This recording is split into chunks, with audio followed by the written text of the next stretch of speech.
Padania Libera, ben trovati al nostro appuntamento con Onda Libera, sfumata di sigla veramente rapida, straordinariamente rapida. La prima pagina dell'Ansa che si apre con la cronaca nera. A Firenze è arrestato l'ex compagno di Irene Focardi, l'ex modella morta. La donna scomparsa il 3 febbraio è stata trovata cadavere in un sacco. L'uomo si trovava già ai domiciliari per scontare pena a 3 anni e 9 mesi per maltrattamenti. E fra le altre notizie di primo piano, l'ex subcommissario di Expo Milano 2015 Antonio Acerbo, arrestato lo scorso ottobre per corruzione e turbativa d'asta, ha patteggiato una pena di 3 anni con risarcimento di 100.000 euro a favore della società. La richiesta è stata accolta dal GUP di Milano e Acerbo torna libero. Altri 2 hanno patteggiato con lui. Oggi però parliamo di cooperative all'interno di una storia, partendo da una storia alla quale abbiamo accennato ieri, un omicidio alle porte di Milano. Naturalmente in primo piano continua ad esserci la cooperativa CPL Concordia, una potenza nel campo delle energie rinnovabili, della multi-utility, del gas e via dicendo, raccolte rifiuti, bla bla bla, biomasse, bla bla bla, una serie di affari e un fatturato notevolissimi, una vera e propria potenza, con tanto di entrature dappertutto, oltre agli spot istituzionali come questo qui. CPL Concordia è sempre accanto a te.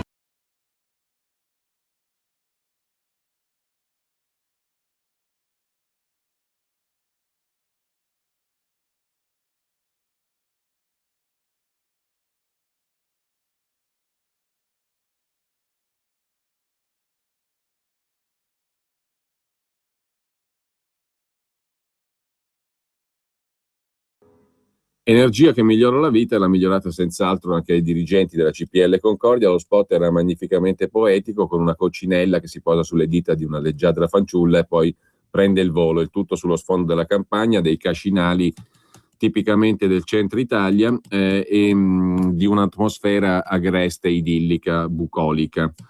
Peraltro CPL Concordia è sempre accanto a te, e anche i big erano accanto a CPL Concordia, da D'Alema a Tremonti, a Sky, che si dà da fare per il post terremoto. Concordia, la nostra è un'azienda di circa 1500 dipendenti che opera su tutto il territorio nazionale. Nel momento in cui è arrivato il terremoto ci siamo dovuti attrezzare immediatamente per dare continuità alla nostra attività, e nel cortile dell'azienda abbiamo installato più di 150 container per dare un posto sicuro di lavoro ai nostri impiegati. La nostra è un'azienda che ha operato e ha reagito immediatamente, quindi da questo punto di vista il terremoto non ci ha fermato. Noi pensiamo che bisogna aiutare gli imprenditori a non perdere le commesse e a non perdere i clienti, perché non perdono commesse e clienti è sufficiente che un imprenditore, in questo modo amico, partner di questo imprenditore in difficoltà, decida di sostituirlo nella produzione e garantisca la continuità della fornitura. Se garantiamo la continuità della fornitura, garantiremo il futuro di questa impresa. Il terremoto non ci ha fermato, speriamo che non ci riesca la burocrazia. E questo qua era uno spot di Sky TV, col quale la CPL Concordia ha fatto un accordo in occasione del post terremoto, nel quale comparivano anche gli amici, appunto, tra i quali Giulio Tremonti. E parlava Roberto Casari, presidente per 39 anni della cooperativa medesima, oltre a Roberto Poletti, non Roberto Poletti, oltre al ministro Poletti, il quale era il capo della Lega delle Cooperative, alla quale appartiene anche la CPL Concordia, poi ministro del lavoro, in totale assenza di conflitti di interesse. La CPL Concordia era un big che partecipava anche alle riunioni dei big a Cernobbio, a Villa d'Este, al seminario, al Forum Ambrosetti. Il presidente Roberto Casali, il presidente per 39 anni della CPL Concordia, era interpellato sui più vari argomenti dai cronisti. Dove metterebbe i suoi soldi? Parliamo sia, del territorio nel mondo, sia nel settore. Ma diciamo che l'Italia tutto sommato è un paese sul quale siamo affezionati, quindi diventa anche difficile, però sicuramente se dovessi pensare ad un paese nel quale mi sentirei più tranquillo penserei all'Austria o alla Polonia. Lì avrebbe messo i soldi il presidente della CPL Concordia per 39 anni, Casari. Poi vedremo invece, partendo da quell'omicidio alle porte di Milano, dove andavano a finire i soldi di altre cooperative. Peraltro il presidente Casali aveva l'idea chiara anche sulla situazione geopolitica. Le tensioni, le guerre che stanno succedendo, in che senso avrà un impatto grave o meno grave sulla nostra economia in Europa? È chiaro che le guerre sono sempre dei fenomeni destabilizzanti per le economie, quindi apparentemente sono lontane, in realtà sono molto più vicine di quello che pensiamo, e gli effetti per anche i soggetti che sono coinvolti, perché non c'è più un piccolo paese che ha dei moti interni, ci sono delle grandi potenze che difendono, che tendono ad appropriarsi di territori, e credo che questo sia un elemento ulteriore di negatività per l'economia europea, occidentale, ma anche per quella italiana. E sempre dal forum Ambrosetti della Villa d'Este di Cernobbio, il presidente per 39 anni della CPL Concordia, uno dei big delle cooperative rosse, Casali, amico di tutti trasversalmente, sulle nuove misure della Banca Europea. Come vede l'andamento da adesso in poi dell'economia europea? Ma diciamo che gli aspetti del credito sono fondamentali per lo sviluppo dell'economia.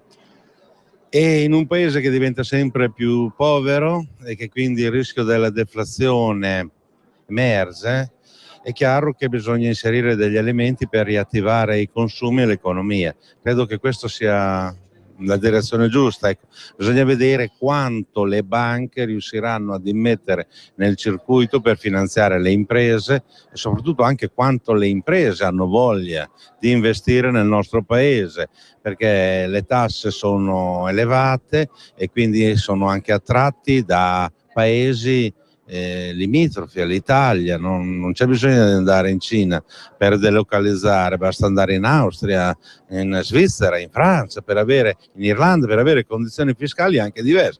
Quindi si potrebbe anche parlare di una globalizzazione fiscale, quindi questo può essere un aspetto sul quale lavorare. Ne parliamo anche noi di globalizzazione fiscale. Senza andare tanto lontano, in effetti abbiamo San Marino, abbiamo il Lussemburgo, abbiamo tantissime altre opportunità, e viene fuori da questa storia che parte, l'abbiamo accennata solo ieri, poi mettendosi a ricostruire qualche filo viene fuori una storia interessante, da un omicidio alle porte di Milano. Quello che abbiamo sentito parlare prima è il presidente, da poco si è dimesso poi l'indagine e la procura di Napoli, l'operazione di cui si legge sui giornali in questi giorni, il presidente della CPL Concordia, uno dei big delle cooperative rosse, Casali, il quale appunto per 39 anni ha regnato sulla Coop. Però, dicevamo, sulla questione dei paradisi fiscali a disposizione ci arriviamo partendo da un omicidio alle porte di Milano, l'omicidio di un avvocato Pasquale Maglione. 5 anni fa, nel 2010, viene brutalmente assassinato, ancora non si sa da chi e perché. A Rodano, nel nord-est di Milano, un paese nel nord-est di Milano, la sera del 16 luglio 2010, l'avvocato Maglione, nativo di Moiano, in provincia di Benevento, viene freddato sotto i proiettili di una 7,65. Era l'uomo che trattava gli accordi con quello che il Corriere della Sera, dando l'altro giorno la notizia di una nuova indagine, l'uomo che trattava gli accordi con quello che il Corriere definisce il rischioso mondo delle cooperative. Perché rischioso si capisce poi abbastanza facilmente da quello che segue, perché il mondo delle cooperative in questione era quello delle cooperative che ruotano intorno al colosso delle spedizioni DHL, un colosso molto desiderato dalla criminalità organizzata, 'ndrangheta, camorra e mafia siciliana, che peraltro si era già infiltrata nel 2005 nella DHL con il clan Santa Paola del boss Nitto Santa Paola, detto il licantropo, stragista di magistrati, Giovanni Falcone, e anche autore dell'omicidio di 4 ragazzini che avevano osato derubare sua madre. La Guardia di Finanza, in relazione all'omicidio dell'avvocato Maglione alle porte di Milano, ha esaminato anche i flussi di denaro, perché le cooperative storicamente sono state usate anche come canali di riciclaggio di soldi sporchi. L'avvocato Pasquale Maglione è stato ammazzato da 2 persone che sono arrivate e sparite a bordo di uno scooter. Per lavoro copriva l'intera area del nord Italia, l'avvocato ammazzato. Poche ore prima di essere ammazzato era stato in Veneto per incontri, colloqui e trattative. Non si esclude la pista della camorra nell'indagine, indagine che continua a tutt'oggi a 5 anni di distanza dall'omicidio, perché nel corso delle indagini è stato verificato dagli inquirenti che c'è stato chi non ha detto la verità e c'è stato chi si è impegnato per depistare gli investigatori. L'avvocato Maglione aveva una funzione, per così dire, di cerniera tra il ramo DHL della supply chain, che ha un ruolo fondamentale perché ospita lo stoccaggio di farmaci, compresi i medicinali salvavita, e le cooperative di logistica e di trasporto. Una DHL, un'azienda importante naturalmente, che è sotto l'attacco delle mafie, come si diceva. I pochi testimoni del delitto dell'avvocato Maglione hanno raccontato agli inquirenti di 2 persone sullo scooter, ma non hanno aggiunto particolari, e quelli che hanno aggiunto sono stati divergenti. I sindacalisti delle cooperative della DHL, sentiti dagli investigatori, hanno fornito ognuno una traccia diversa. Gli inquirenti oggi stanno analizzando, in relazione a questo omicidio, anche un'altra indagine, un'indagine colossale della quale si è parlato relativamente poco, e qui cominciamo il nostro cammino.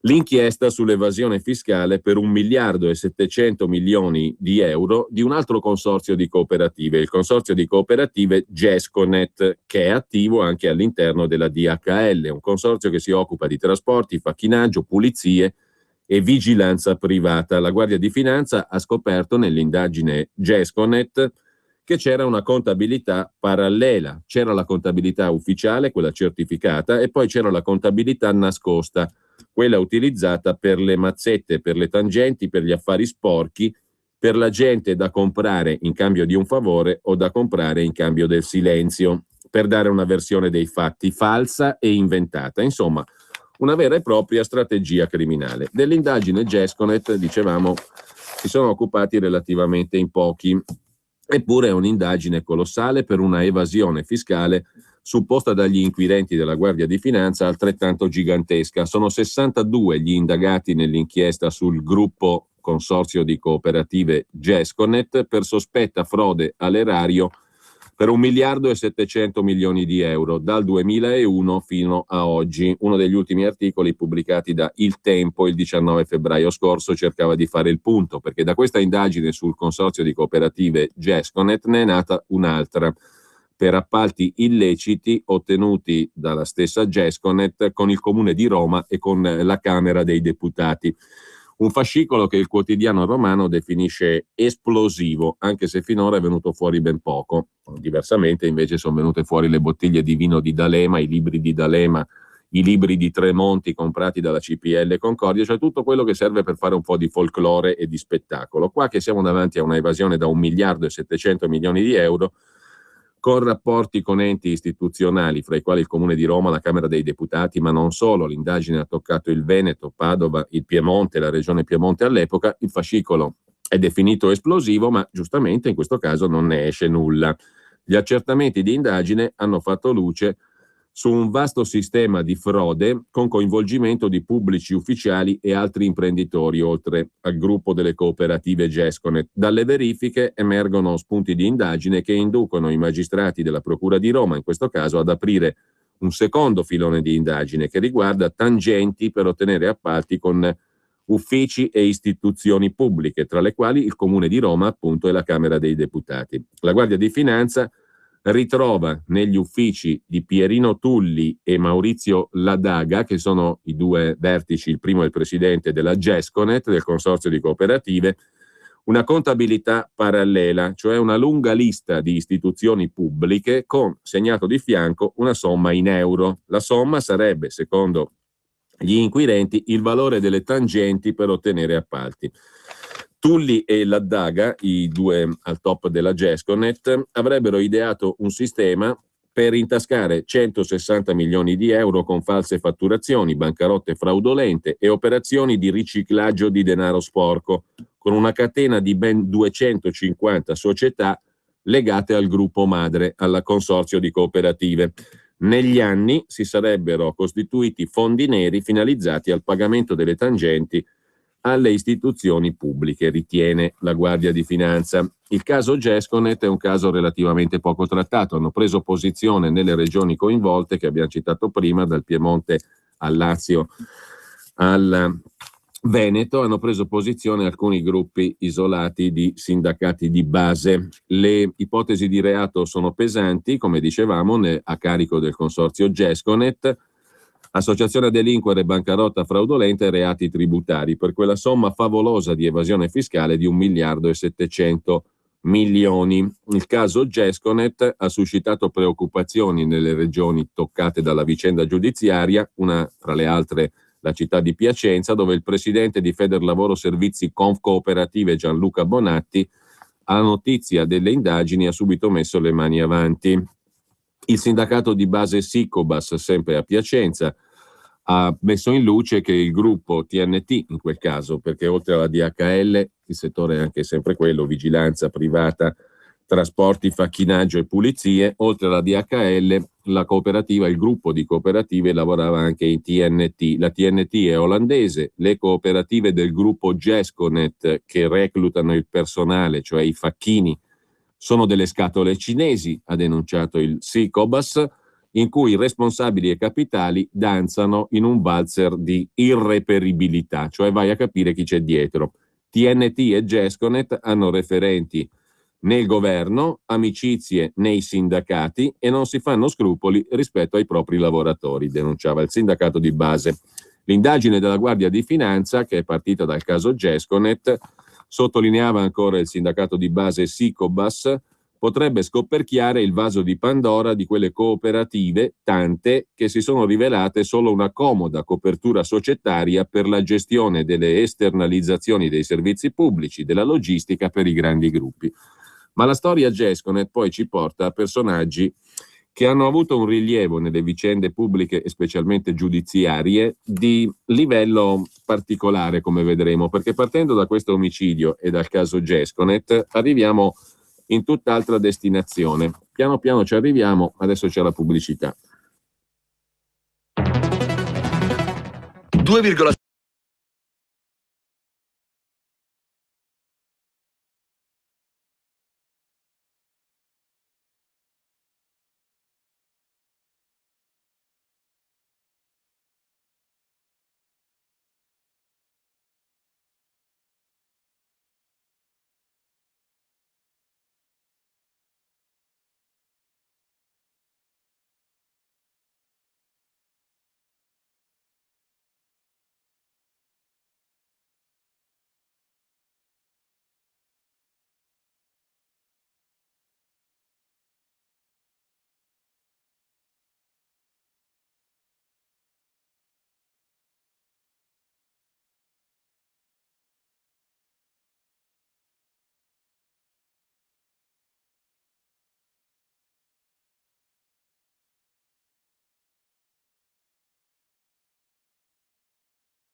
422.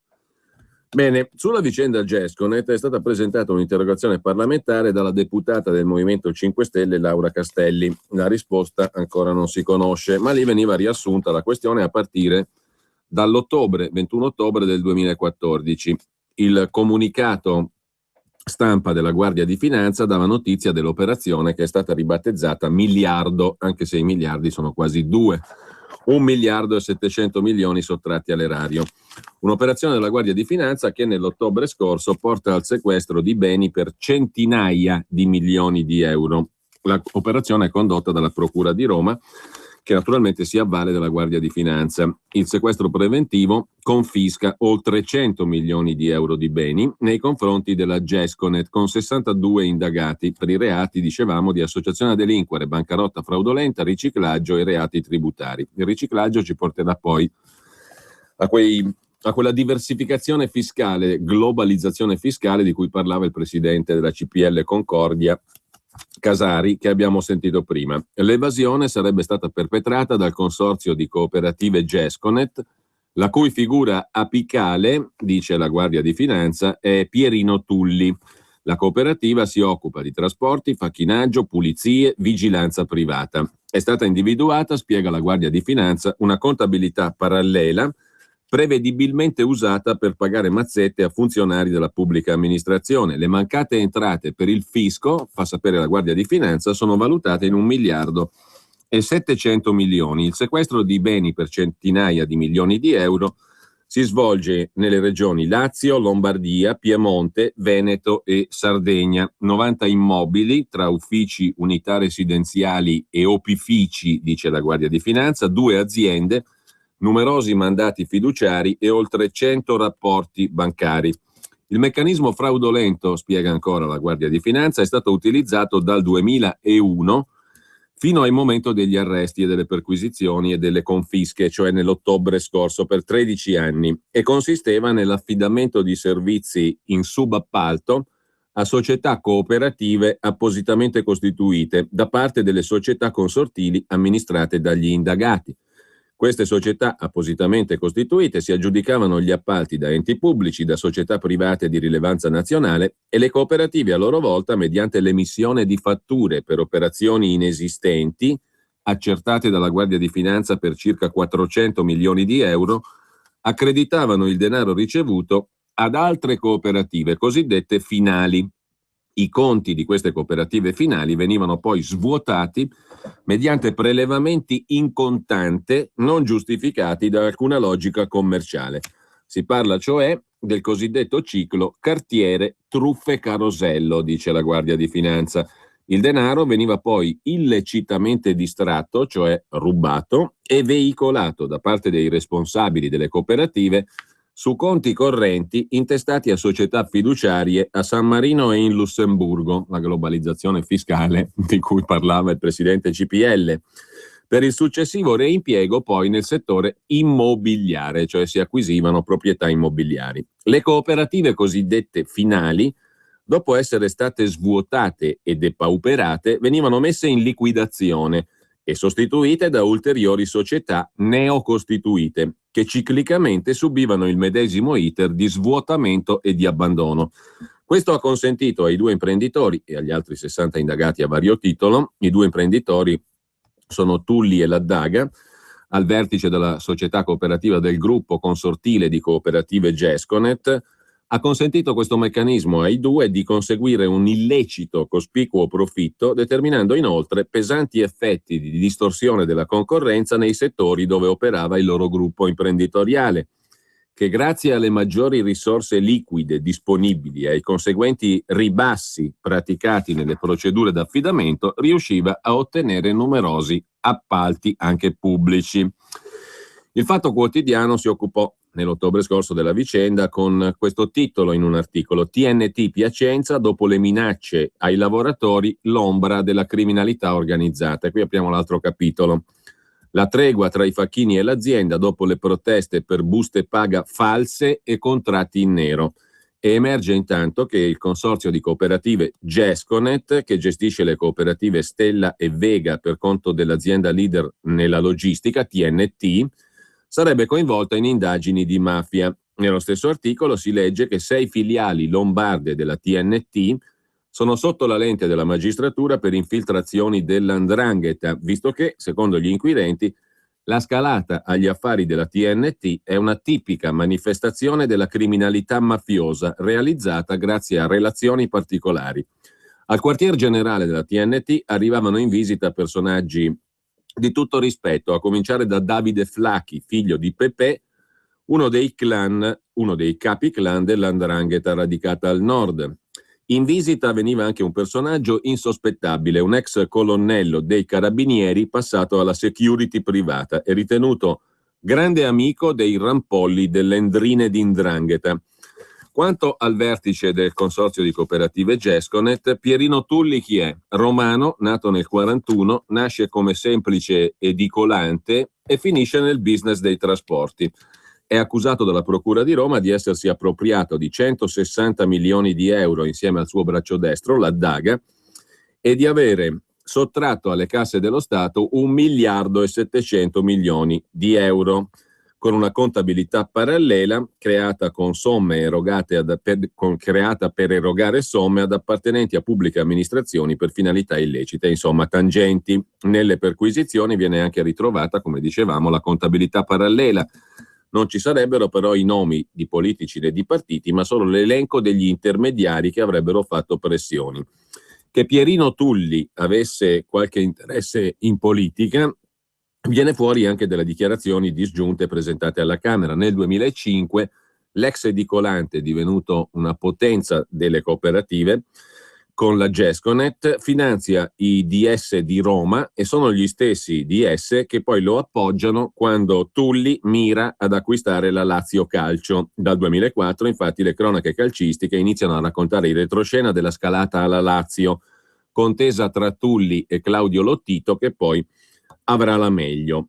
Il Tempo dà conto anche del fatto, sempre nell'ottobre scorso, quando scoppia l'indagine, della quale poi non si è saputo più nulla, il Tempo, il quotidiano romano, citava tra gli indagati dell'operazione Miliardo anche Enrico Maria Pasquini. E qui apriamo tutt'altro capitolo che ci porterà veramente altrove in questa storia. Enrico Maria Pasquini era stato coinvolto anche nello scandalo del Monte dei Paschi di Siena, la famosa banda del 5% del Monte Paschi Siena, la banca rossa per eccellenza. Prima ancora che le vicende giudiziarie per il buco nel Monte dei Paschi venissero alla luce, la famosa banda, quella che sarebbe poi divenuta famosa come la banda del 5% del Monte dei Paschi, era cliente di spicco nel portafoglio di questo conte romano, ma imparentato con gli Agnelli, come vedremo, Enrico Maria Pasquini. Grazie al conte Enrico Maria Pasquini e alla sua società basata a San Marino, nella Repubblica di San Marino, la San Marino Investimenti, la SMI, avevano trasferito quelli del Monte Paschi Siena all'estero per nasconderli e eventualmente riciclarli 32 milioni di euro, 13 dei quali del solo Alessandro Toccafondi, l'ex numero 2 dell'area finanziaria della Banca Rossa, della Banca Senese, il Monte Paschi, stretto collaboratore di quel Gianluca Baldassarri che poi sarà arrestato nell'indagine sul Monte dei Paschi di Siena. Chi è questo conte Enrico Maria Pasquini, conte romano? Chi è? Cerca di raccontarlo Gianfrancesco Turano su L'Espresso, qualche mese prima dello scoppio dell'indagine sul consorzio di cooperative Gesconet, che vede tra gli indagati anche lui, anche il conte Enrico Maria Pasquini, che già era servito alla banda del Monte Paschi Siena per portare milioni di euro all'estero, a San Marino, uno di quei paesini vicini alla globalizzazione fiscale di cui parlava prima il presidente della CPL Concordia. Questo Enrico Maria Pasquini è chiamato il Conte di San Marino e il settimanale L'Espresso, con Gianfrancesco Turano, appunto nell'aprile dell'anno scorso, qualche mese prima che scoppiasse l'inchiesta sul caso Gesconet, di cui stiamo parlando, gli dedicava una specie di ritratto. Perché? Perché il Conte Pasquini era già stato condannato in primo grado a 4 anni di carcere per reati finanziari, condannato a San Marino, e la notizia ebbe un certo clamore, perché 4 anni di carcere per reati finanziari a San Marino non sono una cosa normale. Il record della Repubblica di San Marino quanto a condanne per reati finanziari se l'è beccato proprio il conte Enrico Maria Pasquini. Classe 1948, viene condannato in primo grado nell'aprile dell'anno scorso per i guai della sua società, la SMI, che abbiamo citato prima, la San Marino Investimenti, quella che è servita anche alla banda del Monte Paschi Siena. La SMI, San Marino Investimenti, è definita un crocevia di tangenti, di scudi fiscali fuori tempo massimo, di doppie intestazioni fiduciarie, di intrecci societari che conducono alle isole Vanuatu e a Madeira, un crogiolo di movimenti di liquidità, cioè di contanti e di quattrini, con i principali istituti di credito italiani, le principali banche italiane, che i giudici stimano nell'ordine di 1 miliardo di euro all'anno. Cioè questo conte Pasquini movimentava, secondo i giudici di San Marino, almeno 1 miliardo di euro all'anno, fra i quali trovavano posto quelli della Gesconet, il consorzio di cooperative, quelli della banda del Monte dei Paschi di Siena e tanti altri. Dalla SMI, cioè la San Marino Investimenti, che è la più antica finanziaria di San Marino, sono transitate anche le mazzette dei manager dell'ATAC, l'azienda dei trasporti di Roma, Gioacchino Gabbuti e Antonio Cassano. Sono passati da lì anche gli investimenti esteri poi scudati, cioè oggetto di scudo fiscale, della banda del 5% del Monte dei Paschi Siena, ma anche le dazioni ambientali della grossa impresa Mantovani, l'impresa regina del Mose e dell'Expo 2015. E infine i proventi dell'evasione fiscale di centinaia e centinaia di imprenditori o professionisti, per lo più emiliani, romagnoli, marchigiani, abruzzesi, cioè quelli che in 2 ore di macchina potevano andare a coccolare di persona i loro sudati e poco tassati risparmi nella Repubblica di San Marino. Una condanna pesantissima, quella che viene inflitta a 4 anni di carcere al conte Enrico Maria Pasquini dal sistema giudiziario sammarinese l'8 aprile dell'anno scorso in primo grado. Una condanna fuori dalle abitudini locali, dice Maria Selva, legale del conte Pasquini e presidente dell'Ordine degli Avvocati di San Marino. Voglio sperare che non sia un segnale politico, disse all'epoca l'avvocata sammarinese Selva, che difende il conte Pasquini. Sperare è umano, commentava il giornalista dell'Espresso Gianfrancesco Turano, ma nei 64 chilometri quadrati della Repubblica di San Marino, dove qualche anno fa si concentravano 12 banche e 70 finanziarie, non tira più aria salubre per i furbetti del 730. Vedremo presto se il conte Pasquini, dopo decenni di attività indisturbata, movimentando, stimano i giudici, almeno 1 miliardo di euro all'anno, diventerà il capro espiatorio del nuovo corso sammarinese. Dopo la condanna in primo grado, però, non abbiamo ulteriori aggiornamenti sulla vicenda giudiziaria del conte Pasquini. Per il giudizio di appello al verdetto se ne parlerà dopo l'estate, ma non se ne è parlato più e non se ne sa altro. Altri 2 processi, però, già nell'aprile dell'anno scorso, erano alle porte per il conte Pasquini. Il primo, sempre al Tribunale di San Marino, era un processo per riciclaggio, processo che è stato tenuto sotto stretto segreto istruttorio dalle autorità sammarinesi.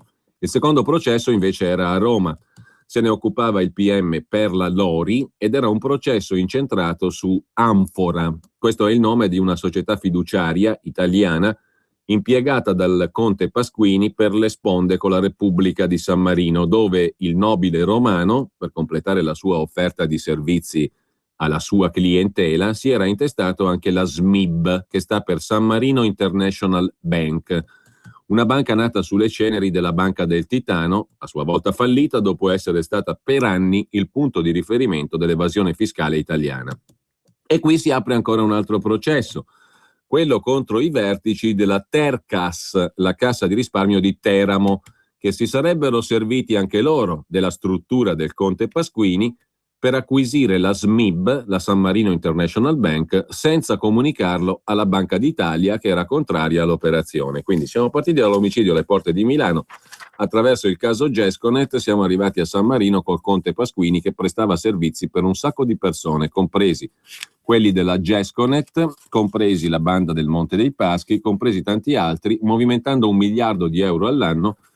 E arriviamo anche alla Cassa di Teramo, uno degli scandali bancari che sono ancora sotto oggetto delle indagini, anzi non delle indagini, qui siamo già a processo da parte della magistratura. A un certo momento dunque anche la Tercas, la Cassa di risparmio di Teramo, si serve del conte Pasquini e delle sue strutture sammarinesi per acquisire la SMIB, la San Marino International Bank, contrariamente al parere della Banca d'Italia, che dovrebbe vigilare sulle casse di risparmio e le banche italiane. Per i suoi clienti e per i partner d'affari, il conte Pasquini è stato l'equivalente di Chicchi Pacini Battaglia, il banchiere della Ginevrina Carfinco al centro della seconda Tangentopoli nel 96. Ma, scrive l'Espresso, nel confronto fra Pacini, Battaglia e Pasquini è molto più complessa la personalità del conte romano, che unisce alla finanza l'attività imprenditoriale e la diplomazia. La sua famiglia, del conte Pasquini, controlla la Ferrotramviaria, l'azienda che gestisce le ferrovie private nel comprensorio di Bari. Nel luglio del 2013 Pasquini era in prima fila per l'inaugurazione del passante lungo 8 chilometri che collega l'aeroporto Carol Wojtyla di Bari Palese con il centro del capoluogo della Puglia. Accanto al conte tutto il gotha della politica, il governatore e capo di SEL Nichi Vendola, il sindaco di Bari, l'ex magistrato Michele Emiliano, candidato del PD alle prossime regionali, il sindaco di Barletta Pasquale Cascella, che è stato l'ex consigliere per la comunicazione di Giorgio Napolitano alla presidenza della Repubblica. Romano di nascita, questo conte Pasquini è molto radicato in Puglia. Nel 2007 tenta di organizzare una banca di credito cooperativo a Giovinazzo, la Banca Aurora. 600 soci vengono rimandati a casa dal parere negativo della Banca d'Italia. Ma la più importante del conte Pasquini viene da Torino. Perché? Perché il conte Pasquini si è sposato 40 anni fa con Clara Nasi, figlia del barone Emanuele, cugino di Gianni Agnelli e di Marisa Coop di Atto. Emanuele Maria Pasquini, unico figlio del conte e di Clara Nasi, figura nel centinaio di azionisti della comandita della famiglia torinese, gli Agnelli, sebbene con una quota infinitesimale, lo 0,02%. Per quanto lontana e acquisita, la parentela con gli Agnelli è servita da garanzia per le attività della banca SMI di San Marino e del suo corrispettivo italiano, il gruppo Amfora. Non che Pasquini fosse un nobile spiantato, raccontava l'Espresso. Contrariamente a decine di finanzieri con bottega a San Marino, che insieme alla licenza di esercizio si vedevano recapitare il passaporto diplomatico da console o ambasciatore di San Marino, il conte Pasquini ha ereditato la sua nomina ad ambasciatore dal papà Oscar Pasquini, plenipotenziario di San Marino presso il Sovrano Ordine Militare di Malta e cavaliere di Malta lui stesso. E dal momento che il nonno materno di Pasquini, Don Juan Teixidori Pons, è stato ambasciatore della Spagna franchista in Turchia e in Olanda, è stato nell'ordine delle cose che il conte Enrico Maria sia diventato a sua volta ambasciatore di San Marino a Madrid e in via dei Condotti a Roma, dove risiede il potente ordine stato dei Cavalieri di Malta. La copertura diplomatica di San Marino si interrompe nel febbraio del 2010, quando viene sospeso il passaporto su richiesta dello stesso conte Pasquini, poco dopo l'arrivo della rogatoria della Procura di Roma per il caso Amfora. Oltre all'aspetto giudiziario, forse anche qui la politica potrebbe aver giocato un ruolo, scriveva Gianfrancesco Turano sull'Espresso. Il conte Pasquini, residente a San Marino ma cittadino italiano, rinuncia all'immunità diplomatica 6 mesi dopo che l'allora ministro dell'economia Tremonti inserisce San Marino nella lista dei paesi canaglia, in cambio però dell'ennesimo scudo fiscale consegnato agli evasori.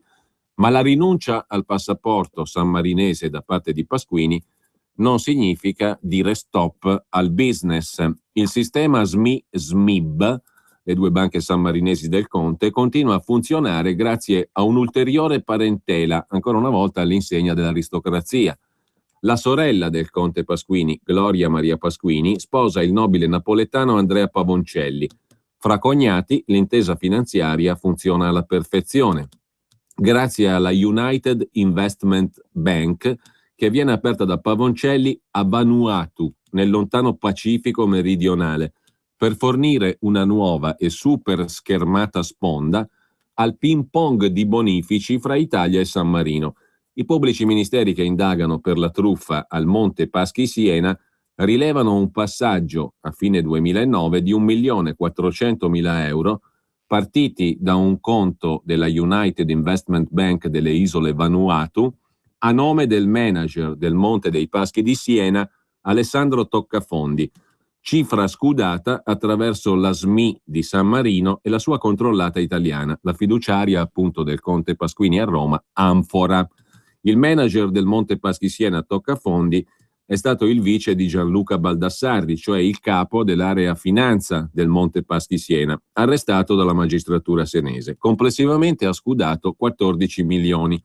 Toccafondi si è sempre difeso per le sue operazioni con le società del conte Pasquini, dicendo che si trattava di consulenze da suoi clienti personali e non di tangenti ottenute con operazioni che riguardavano Monte Paschi Siena. Il problema di Toccafondi e della banda del cosiddetto 5% in Monte Paschi Siena è che Pavoncelli ha iniziato a collaborare con la giustizia, ma ancora non si sa cosa abbia raccontato e se le sue rivelazioni abbiano incluso il conte Pasquini. Di sicuro la UIB, United Investment Bank delle Isole Vanuatu, è stata fra gli azionisti della IT Leasing di Pasquini, insieme alle società maltesi Vittoriosa e Verdala Holdings e alle fiduciarie di Madeira Intersmi e Iglia da Spontas.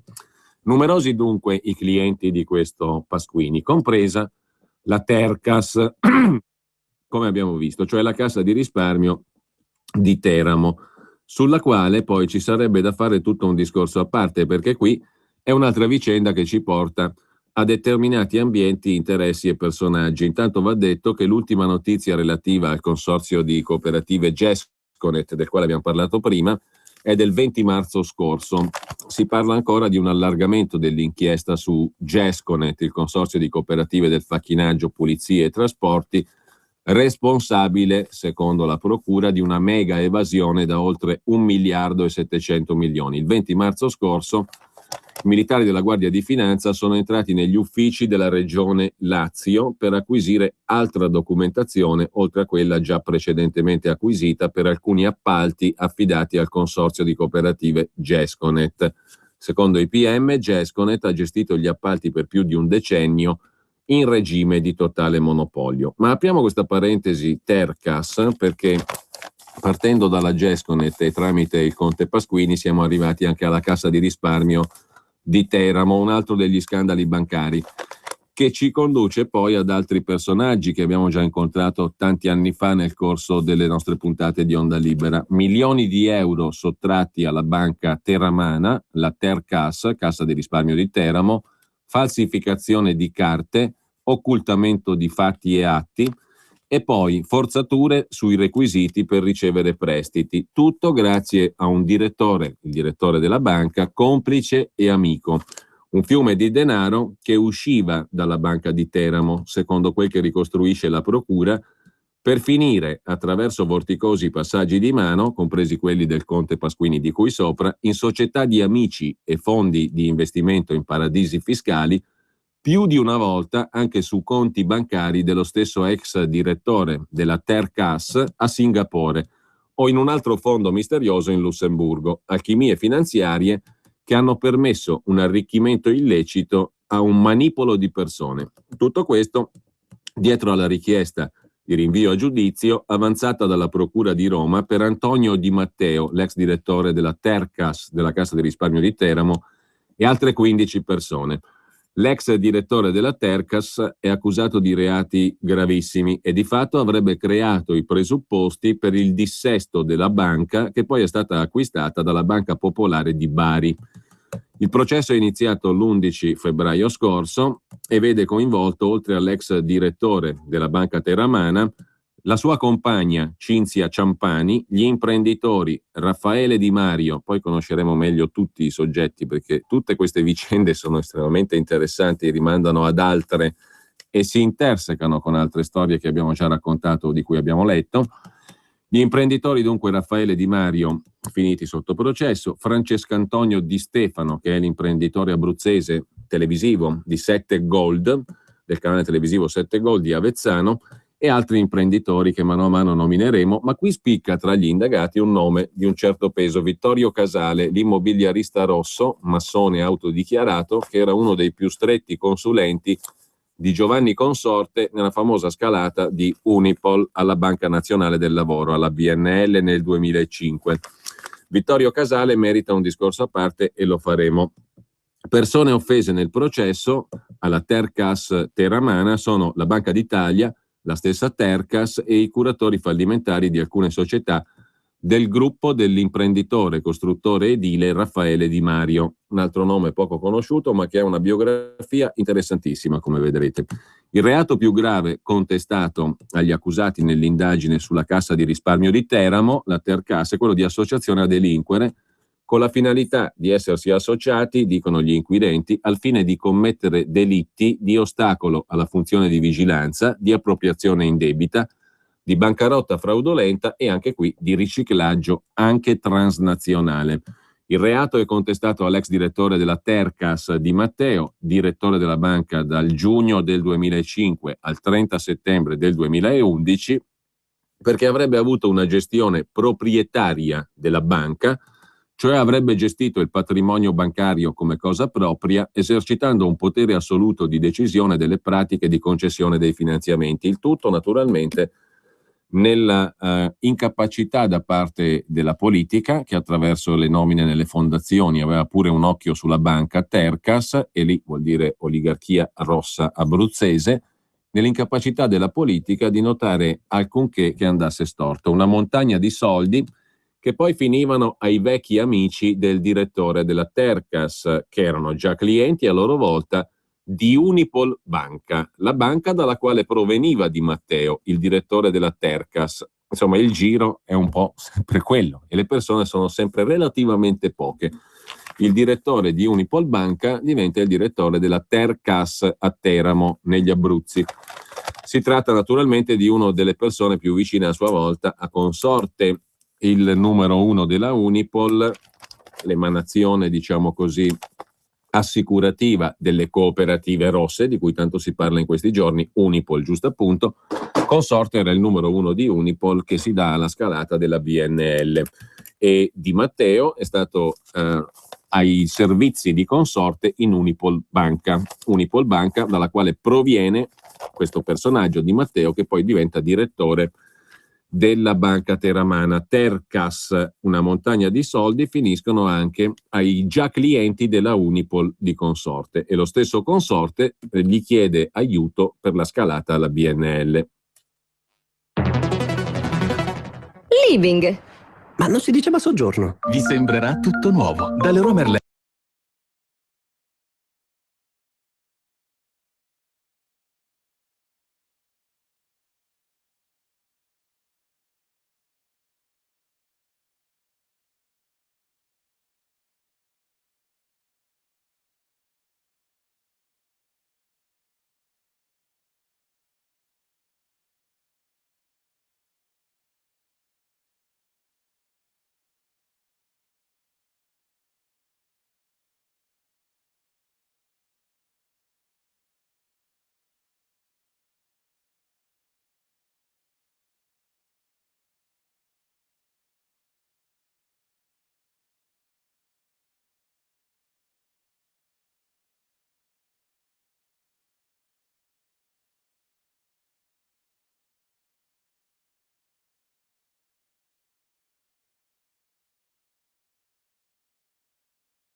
T2. Allora, partendo dall'omicidio di un avvocato che lavora nel mondo delle cooperative che ruotano intorno alla DHL e passando per la TNT e per altre cooperative del gruppo Gesconet, siamo arrivati a Unipol, alla banca, il gruppo banco assicurativo, diciamo così, frutto delle famose cooperative rosse, e alla Tercas, la cassa di risparmio di Teramo.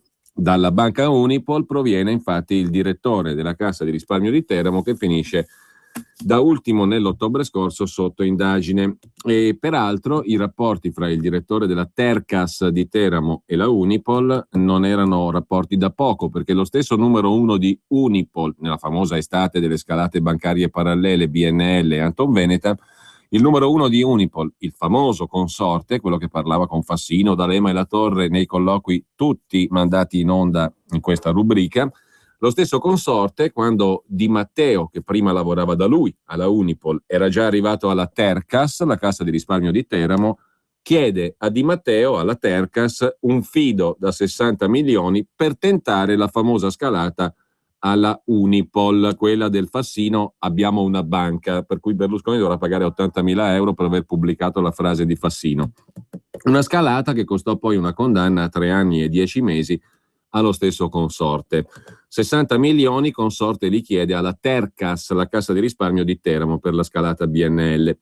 Molte somme corpose uscivano dalla banca di Teramo in carenza di presupposti per concedere il fido, cioè molte somme venivano date dalla banca ed era il solito copione, vedi anche Montepaschi, Popolare dell'Etruria, eccetera, eccetera, il potere rosso, diciamo così, in ambito bancario. Molte somme uscivano senza giustificazioni, senza che ci fossero i presupposti per concedere da parte della banca le somme, o, come dicono gli inquirenti e la vigilanza, al di fuori dei protocolli di garanzia previsti, a fronte della disponibilità ad effettuare operazioni di acquisto con patto di rivendita di azioni proprie della banca Tercas, la Cassa di risparmio di Teramo, per assicurare al suo direttore Di Matteo, l'ex Unipol, amico di consorte, il controllo assoluto della banca, dissimulando l'effettiva consistenza del patrimonio bancario e inducendo così in errore l'entità vigilante, cioè la Banca d'Italia. Ed è grazie a questo errore e alla dissimulazione, cioè alla finzione, al taroccamento del reale stato di dissesto della Tercas, che Banca d'Italia autorizza l'acquisto di Banca Caripe, la cassa di risparmio di Pescara, depauperando con ciò ancor di più il patrimonio della Banca Tercas. La Procura di Roma stima in 220 milioni di euro il danno complessivo causato alla Banca Teramana, tra l'incredibile distrazione di tutti e del mondo politico, i compagnucci rossi intorno in primis. Il tutto sarebbe avvenuto con una serie di atti che nel tempo hanno prodotto il dissesto, con operazioni finanziarie anche molto complesse, che creano la bancarotta in talune società, determinano lo spostamento di ingenti capitali in paradisi fiscali, tra i quali il punto finale era San Marino. E come torniamo al conte Pasquini, quello imparentato con gli Agnelli. Secondo la procura, il direttore della banca di Teramo, la Tercas, Di Matteo, l'ex Unipol, sarebbe stato l'ideatore di questa associazione a delinquere, essendo socio occulto anche dell'imprenditore abruzzese televisivo 7 Gold, Francesco Antonio Di Stefano. Per questo avrebbe erogato fidi al Di Stefano per milioni e milioni di euro. Con questi fidi erogati dal direttore della Tercas, Di Matteo, il quale avrebbe poi lucrato anche grazie a ditte schermo intestate alla sua compagna convivente, Cinzia Ciampani, con una società immobiliare, la Tolstoi SRL, che era riconducibile all'imprenditore al quale venivano elargiti corposamente i fidi. Dal canto suo, la compagna, la convivente del direttore della Tercas, Ciampani, titolare anche di una fiduciaria, una SRL, la Nettuno, a Bologna, guarda caso, Unipol, e intestataria di conti correnti della Tercas, la compagna del direttore della Banca Teramana risultava beneficiaria di bonifici di ritorno da molti degli altri soggetti finanziati dal suo convivente, il direttore della Banca Tercas, il quale dava fidi a destra e a manca, mica tanto a destra e a manca, dava fidi a chi diceva lui, e nel contempo questi, che ricevevano i soldi della banca, li restituivano anche attraverso le fiduciarie della moglie del direttore della Banca Teramana, della Cassa di risparmio di Teramo. Dunque la signora Ciampani, convivente, risultava beneficiaria di bonifici di ritorno da molti soggetti finanziati dal suo compagno, direttore della Tercas, per poi acquisire a sua volta quote pari al 22% della banca sammarinese SMIB, la banca di cui abbiamo parlato prima, quella del conte Pasquini, parente degli Agnelli, interamente acquistata poi a un certo punto dal costruttore romano Raffaele Di Mario, del quale parliamo a parte. Attraverso questa banca, la SMIB di San Marino, venivano poi effettuate gran parte delle operazioni che servivano per far perdere le tracce dei quattrini. Nel frattempo, l'imprenditore televisivo di 7 Gold Di Stefano, che veniva copiosamente finanziato dalla Tercas, la Cassa di risparmio di Teramo, attraverso la Fincentro 1 SRL, acquistava 2.250.000 azioni proprietarie della banca medesima, la Tercas, una parte delle quali venivano poi cedute al fondo lussemburghese Cambria Investments. Secondo gli inquirenti, il Di Stefano avrebbe svolto il ruolo di mero esecutore delle direttive dell'ex manager della Unipol, diventato direttore generale della Cassa di risparmio di Teramo, Di Matteo, per la gestione del gruppo Di Stefano da far fallire, e nel frattempo avrebbe continuato a ricevere fino a 49 milioni di euro di finanziamenti della Tercas. Una figura di spicco in questa associazione a delinquere, secondo gli inquirenti, dicevamo, è anche l'imprenditore Raffaele Di Mario. Di Mario è il dominus del gruppo Dimafin, gruppo romano. Anche lui, attraverso la Immo Service SRL, dopo aver ricevuto corposi affidamenti, cioè soldi, dalla banca Tercas con procedura d'urgenza, anche lui acquista lo stesso numero di azioni del Di Stefano, 2.250.000 azioni della banca Tercas, ne gira 500.000 al solito fondo Cambria Investments in Lussemburgo, 1.150.000 vengono invece cedute alla Modena Capitale Banking Participation SPA di Giampiero Samorì, altro nome che avrete letto, forse ve lo ricordate e vi dice qualcosa in questi mesi, l'abbiamo letto tutti. Giampiero Samorì è quel personaggio che qualcuno ha perfino dipinto come l'erede di Berlusconi, fondatore del movimento MIR, il Movimento Italiani in Rivoluzione, una roba del genere, il quale si era presentato anche alle elezioni politiche, avvocato, amico di Dell'Utri. Dunque anche a lui praticamente arrivano azioni attraverso questo movimento dell'imprenditore romano, il costruttore Raffaele Di Mario, il quale compra 2.250.000 azioni della Banca di Teramo, la Tercas, che lo ha copiosamente, generosamente, troppo generosamente, secondo i criteri di Banca Italia, finanziato, e una parte di queste azioni le gira al fondo Cambria Investments, mentre un'altra parte vengono cedute alla Modena, torniamo sempre là, CPL Concordia Modena Capitale Banking Participation SPA, che è invece in questo caso una società dell'avvocato Giampiero Samorì. Una parte delle azioni acquistate dal costruttore romano Di Mario finisce a società del gruppo Sarni. Anche il gruppo Sarni è indagato nello scandalo della Tercas, la cassa di risparmio teramana.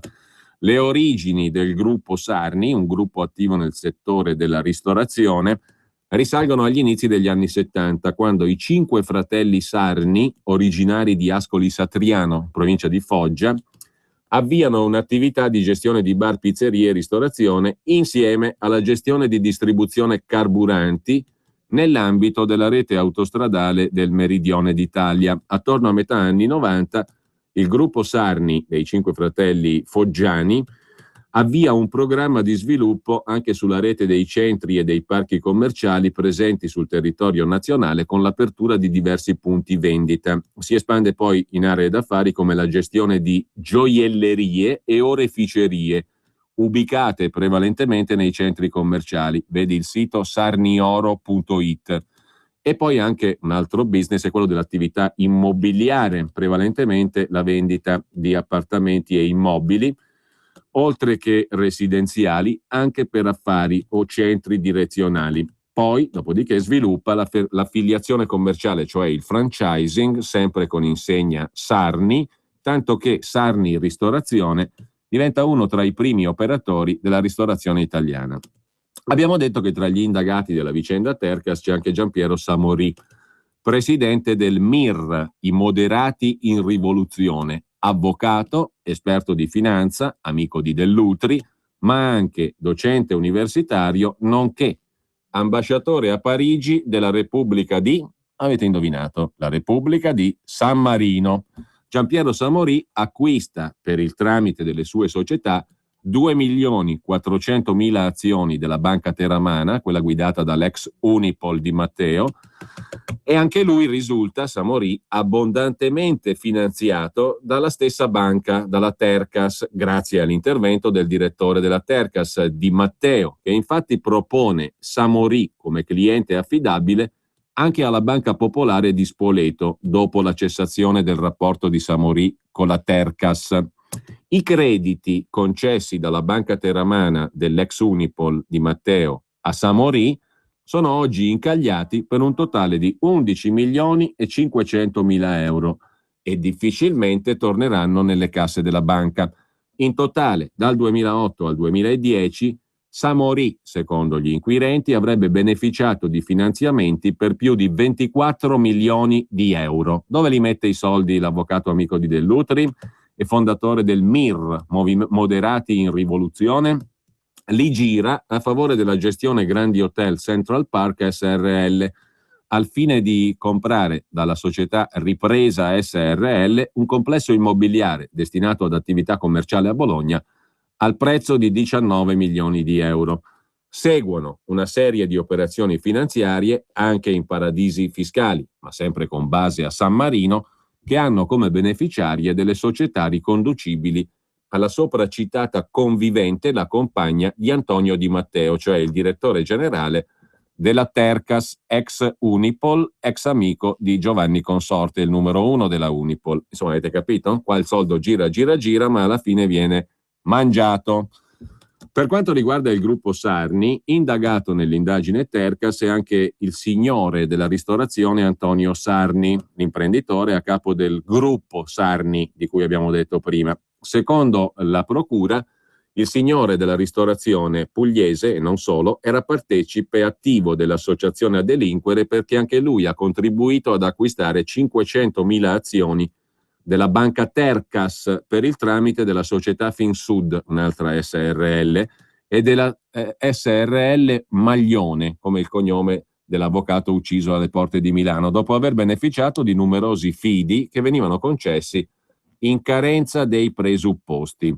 Nel gruppo di potere sotto indagine nella vicenda Tercas spicca poi Gilberto Sacrati. Costui è un imprenditore del settore immobiliare che operava in stretto e costante collegamento sempre con il Di Matteo, l'ex Unipol diventato numero 1 direttore generale della banca terramana Tercas. Con Di Matteo il signor Sacrati era legato da rapporti d'affari ed era uno dei vecchi clienti che Di Matteo aveva alla Unipol Banca, alla banca di consorte, sotto la gestione dello stesso Di Matteo. Da lui è stato presentato dal Di Matteo alla Cassa Terramana, alla Tercas. Questo Sacrati avrebbe beneficiato, sempre indebitamente secondo gli inquirenti, e attraverso società a lui riconducibili, di finanziamenti erogati oltre a un mutuo ipotecario di 15.600.000 euro, poi ridotto a 12. Una trafila che si ripete perché il flusso finanziario in uscita dalla Tercas faceva i soliti giri a San Marino, alle altre località della globalizzazione finanziaria di cui parlava il presidente della CPL Concordia Casari, l'abbiamo mandato a inizio trasmissione.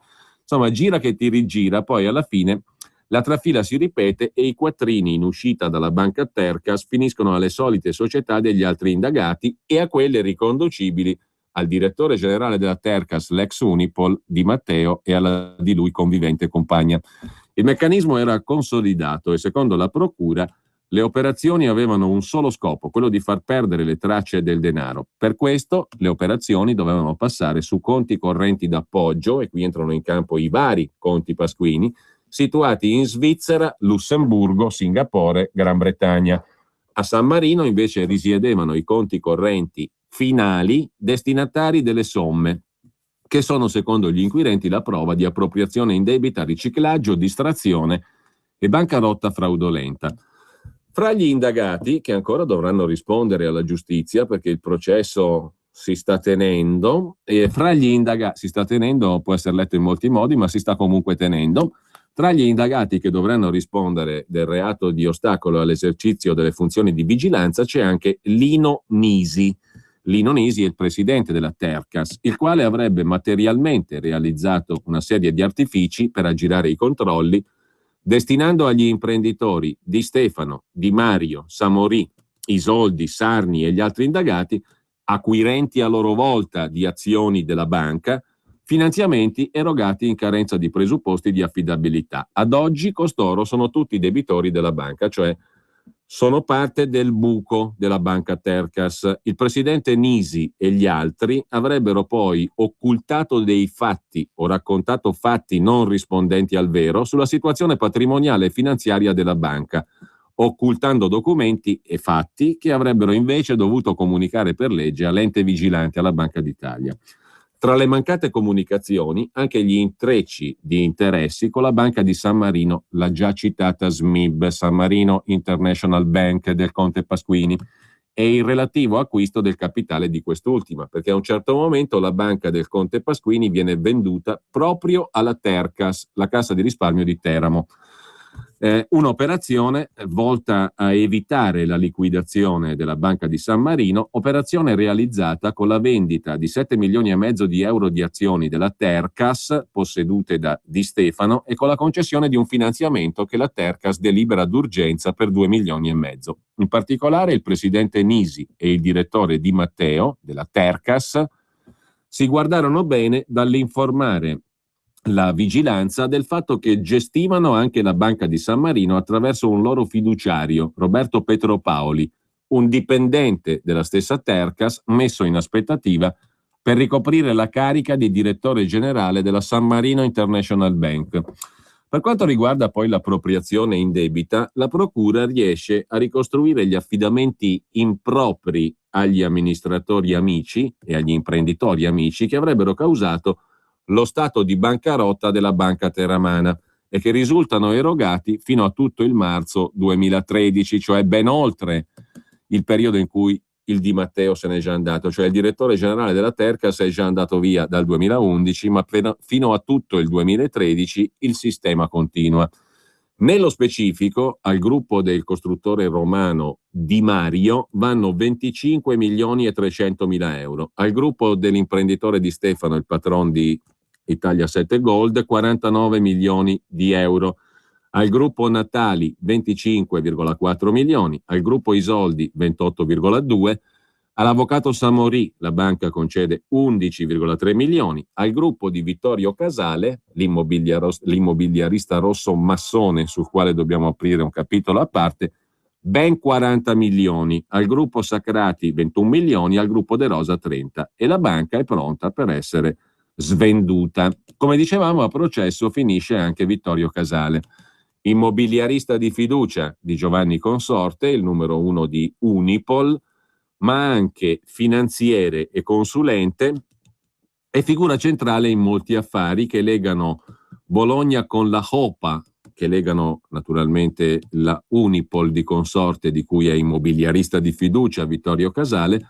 con la Hopa di Gnutti, Brescia, la Ex Popolare di Lodi di Fiorani e la BNL, oggetto di scalata. Tra l'altro, l'immobiliarista rosso, che si autodichiarò massone, l'immobiliarista rosso, amico di Consorte e dei top dell'allora PDS-DS, è stato amico di Francesco Cossiga, il Presidente della Repubblica. Vittorio Casale nasce a Parma, cresce a Bologna, domicilio a Roma.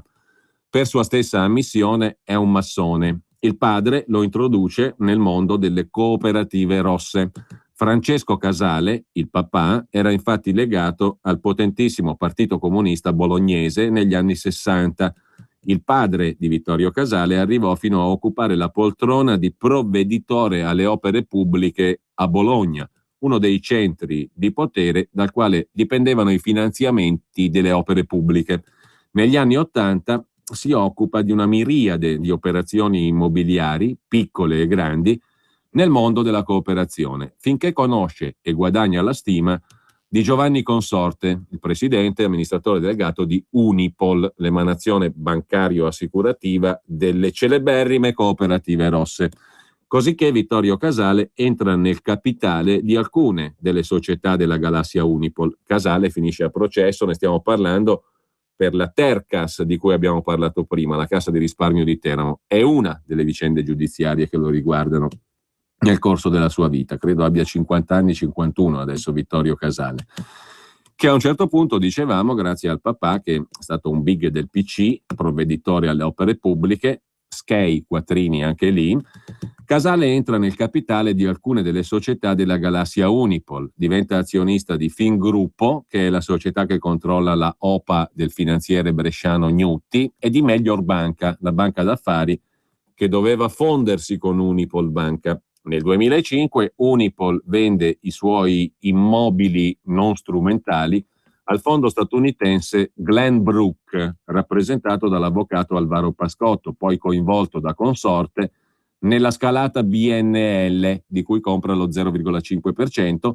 e dalla società di Casale Opere. Opere, scritto con la AE latina finale, è la società principale di Casale. Quindi, dicevamo, nel 2005 Unipol vende i suoi immobili al fondo statunitense Glenbrook, che è rappresentato dall'avvocato Pascotto, e dalla società di Vittorio Casale Opere. Che dite? Andiamo avanti fino alle 12? Sì, andiamo avanti fino alle 12 perché avevo intenzione di chiudere con qualcosina di più leggero, di più soft, per rifarci. Tanto poi venerdì riprendiamo le fila di tutto sto discorso, perché siamo arrivati fino all'immobiliarista di fiducia di Giovanni Consorte, ma non è mica finita la storia. Adesso allora cosa dite? Sì, regaliamocelo, dai, facciamo qualcosa di simpatico, ci regaliamo dei momenti poetici che però non ci tengono lontano dalla politica e neanche, se vogliamo, dal mondo rosso che abbiamo descritto fino adesso, perché da lì viene anche il sommo poeta.